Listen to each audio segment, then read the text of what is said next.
Mon équipe avec qui je travaille, j'ai d'ailleurs eu un souci récemment dans les hôpitaux parce que quelqu'un s'était mis dans l'esprit d'empêcher les gamines chez moi de porter un voile sur la tête en faisant une surinterprétation de la loi. On a dû leur expliquer pour l'université. L'université ne sont pas les hôpitaux et dans l'université, le voile n'est pas interdit. Il est interdit dans les écoles, mais chez les adultes qui le choisissent librement, il n'est pas encore interdit. Mais je ne doute pas que d'autres pressions se fassent rapidement parce que c'est quand même ce qu'on adore, c'est interdire. Nous, la première fondation s'appelle Inflexio Pôle Sud, elle a été tournée délibérément vers le Sud, c'est notre situation, en particulier pour les étudiants. Et voilà, on fait un appel d'offres international, mais ça, les journaux internationaux, voilà les gens qui demandent à venir chez nous, donc il y a, je sais pas combien, 600 ou 700 par an, et ceux qu'on retient. Ce qui se passe, et ça c'est quelque chose aussi qui est extrêmement récent, c'est que les meilleurs étudiants actuellement au monde sont les étudiants africains et orientaux. Sans comparaison. Les plus mauvais qu'on a, c'est les garçons qui ont fait la fac des sciences. C'est le plus mauvais de tous, en France.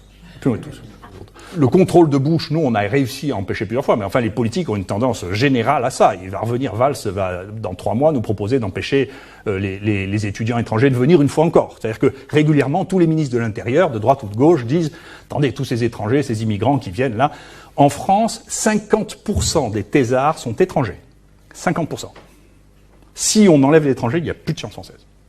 Donc si vous faites comme Bush, ce qu'a fait Bush, c'est-à-dire vous commencez à emmerder les gens qui viennent, ils ont 2 ans pour avoir un visa, la science française va décliner aussi rapidement que la science américaine. Donc ne faites pas d'illusions, la France ne fonctionne, la science française fonctionne avec des émigrés. C'est ça qui, le moteur de la guerre, c'est les émigrés. Pourquoi ils sont meilleurs? Parce que quand vous êtes en Afrique, si vous voulez maîtriser votre destin, vous n'avez pas 36 000 solutions. Ou vous êtes prisonnier des politiques, qui là jouent encore des rôles très importants dans votre vie quotidienne. Si vous voulez avoir une carrière internationale, vous faites du sport haut niveau ou de la recherche. Nous, ceux qui viennent chez nous, ils repartent, ils ont 3, 4, 5 publications internationales, ils vont où ils veulent dans le monde. Ils ne sont pas dépendants des crises politiques de leur pays. Donc les tout meilleurs, les plus intelligents, les plus dynamiques, ceux qui travaillent le dimanche chez moi, c'est que des Noirs et des Arabes. Voilà. C'est comme ça.